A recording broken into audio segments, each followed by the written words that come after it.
mo ni siya ang kuan, mo ni siya kung access sa kuan dialysis. Mo ni siya. Mo ni siya access. Mo ginatawag na ABF access. So diri na siya ginapaagi kung magdaya ko, tusukan ka diri sa isa, mo ni siya ginatawag na arterial.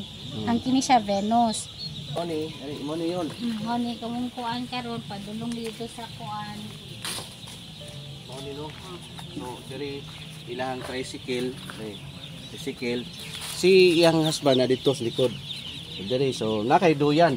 Oh, nakoy duyan, nakoy kuan. Duyan ka dali. Sitwasyon dito. So karon mo touch ko dito sa unsa may nakadala gini mo kanang inspiration nga mga mo kuan pa gyud kani bang mo tribes ba sa life sa mga nakapadala aside sa imong mga anak.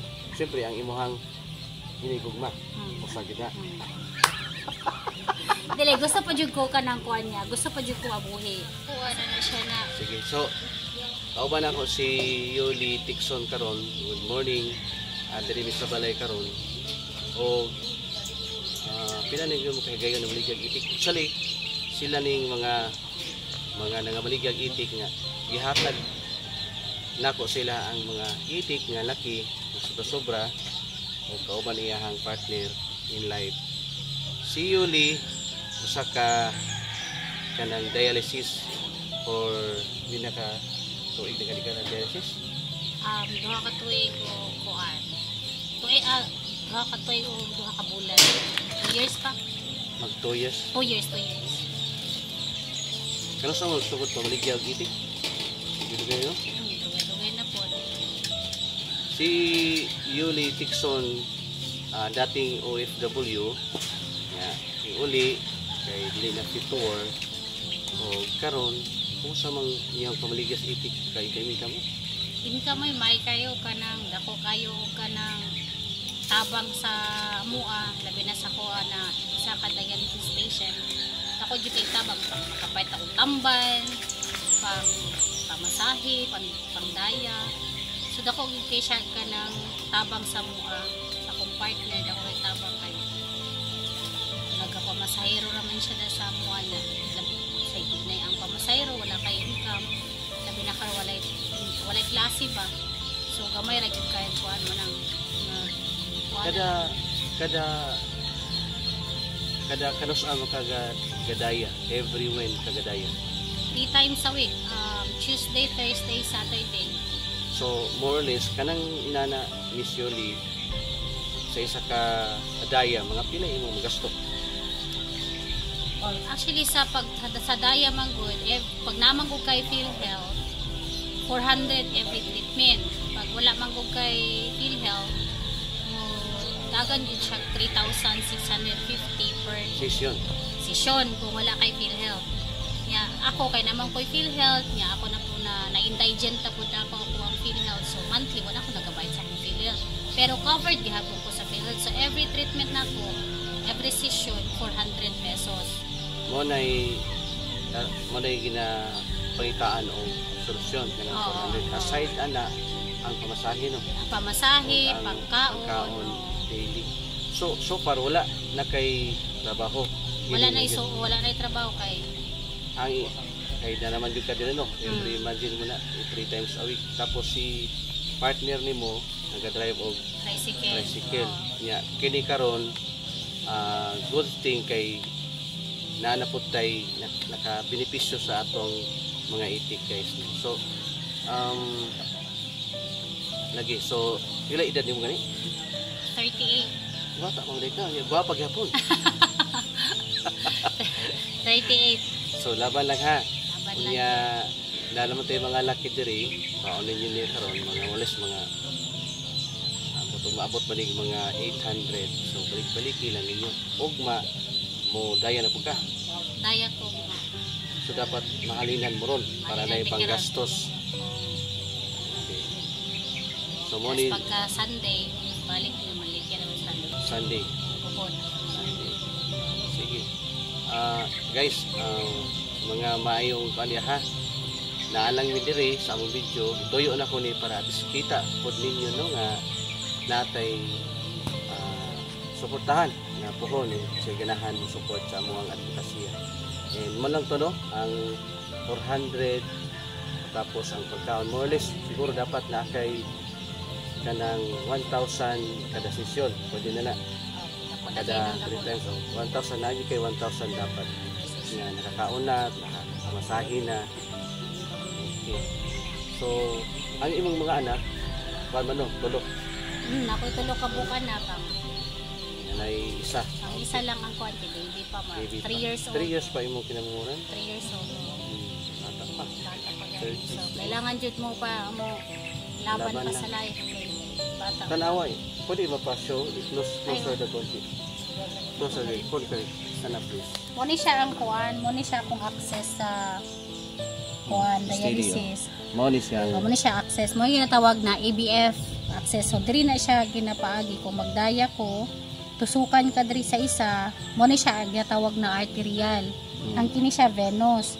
Ang kini pag ang kini kita na to so, iyang kahimtang. Every daya na ako itusukon diri og kanang dago isa po diri duha na siya. Na ba kay ma-feel ka sakit ani? Wala man pagalitan wala man. Nagdako siya kay tungod kay sa susunod na dito na pod. Diri gihapon siya. Dili na dito pwede. Pwede diri sa Pigas pero kailangan pa siya operahan para mabutangan ani kay naman ko na sila gibutang ani sa ugat. Mao din ni borot. Kana sa gibutang diri sa ugat para diri siya kanang tusukan ba. Mao ni borot siya kay nagibutang. Dili gid sa ugat gud na siya. So kung ipabalhin ako diri sa Pikas, kailangan pa ko magpa-opera diri sa Pikas. Unsay bation nimo yon kung magkuan na siya matusok ang dagom, murag wala na lang. Pag una gyud tusok siya masakit jud siya kay dako. Kana mang dagom gani nga kanang nakatry kag pakuha og dugo. Oo, kana. Ingana kada ko ang dagom mo na siya ginatusok diri every daya nako.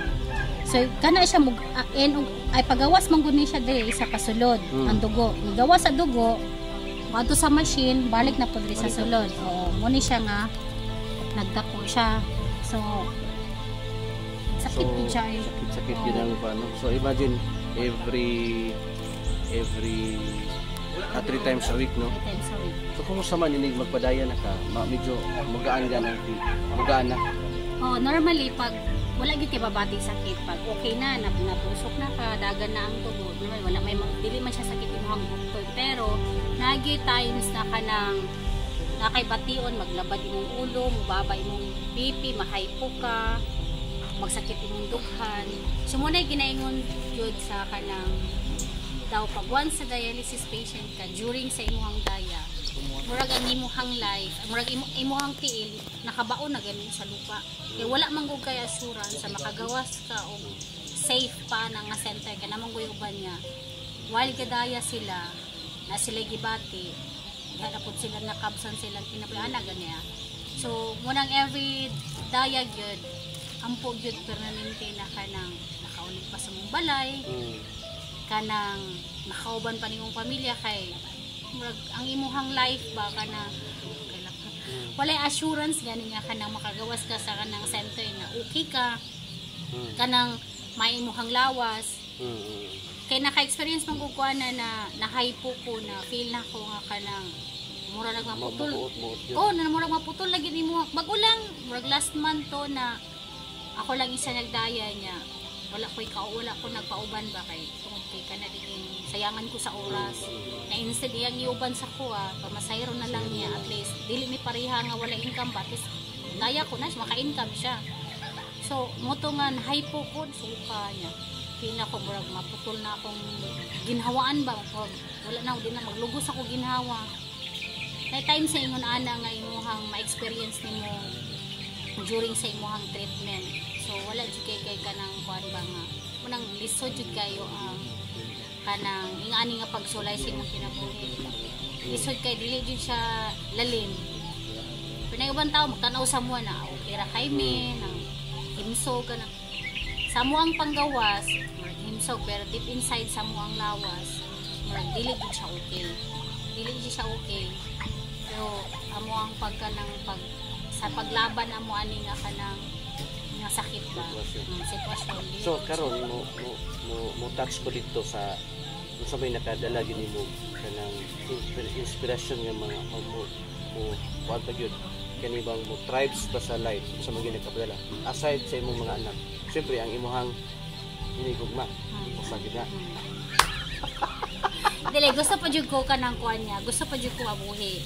Gusto pa jud ako kay siguro ang ako manggungkuan nga sa daghan ako mga nagyan sa una sa kung kinabay disgrasya gay ko buntis ko nahulog sa bangin sa malagamot nagpatigid ka lalong na bangin makaingon jud ko na napag plano ang Ginoo sa kuha. So kailangan pa jud ko kanang mulaban pa na, isa na siya sa akong pamilya, sa akong mga anak. Pero kabalo ko nga kanang ang Ginoo napag-purpose akong life. Na nakuha man ko ani nga kanang sitwasyon, pero dili lang gid siya hindrance ba na. Dili siya hindrance para dili gani ka mo padayon sa Ginoo na kanang musik gihapon kasaya ba. Although kanang nag-struggle man ko sa akong life, na ako'y sakit, sa kapobrehon, sa kanang walang-wala, pero wala ko kanang nawaan di paglawon niya na nakabalo ko na ang Ginoo nagauban hapon sa kuha na naga-provide sa kuha ba na maski wala ko'y trabaho, wala ko'y makuhanan, pero naagid siya yung mga tao na ginagamit para makatabang sa kuha. Isa na nag-offer sa kuha na maligya may itik. It's a very big help yun sa mga na nakaingon ko na kanang ang Ginoo gid ay nga kanang nagid siya muandam na mutabang sa imuha na nagagamit siya og tao ba na makatabang gani sa imuha na munang ako kailangan jud nakita kung naunsa may atong kanang mga pagsulay sa tong kinabuhi grabe man o unsa man kanang ilang gid nato question ang Ginoo na nganong nahitabo ni sa imong life kay naagid ta na purpose na siya reason naagid siya kuan nga siguro kanang maggusto jud niya nga moduol gani gid kasaya ha.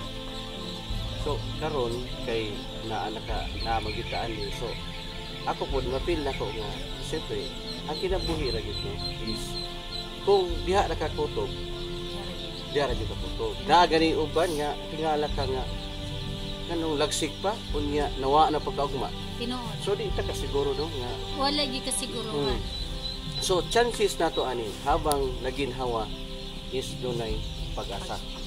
So, ani tabangan ta mo daw sa itik nga ta unya pagbalik niyo pohon finances mo help ko about sa imuhang dialysis every mujikas na ko rin. So morning karon ang ilang itik nga ibaligya dire ko ang by the way nagulit sa video ako anak morning yun morning kamong kuan karon padulong dito sa kuan so dire ilang tricycle si iyang husband na dito sa likod dali so nakay duyan nakoy duyan ako'y kuan duyan ka dali nagbaon na gani mi palit na mi tanog ka ng pangpaniud to para dili na mi mo kuan di na mi mo alas gamay na kay makita dali ilang tricycle nga ilang kuanan siguro din nga lang kutob ha daghan salamat sa imong pag-share sa imong live dali na mo og sa tanan pod nga nagtan-aw sa tong video guys. Salamat kayo sa iyong kanunayong pagsuporta Luzon, Visayas, Mindanao. It's me, Leo Songkip na diri sa Lumulupyo, Davao City o si Miss Yoli Tikson. O ingon man sa among mga kauban diri, daghang salamat. Gikan dinhi sa Davao City, manaminit ko kaninyo. Daghang salamat. Bye-bye.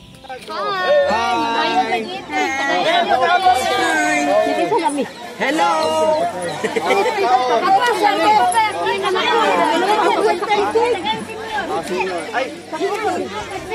Tagay ka lang ang kampung sir.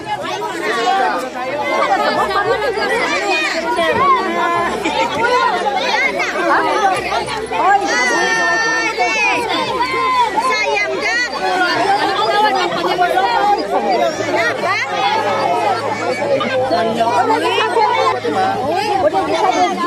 Ay, napo mandi, be, ako, be.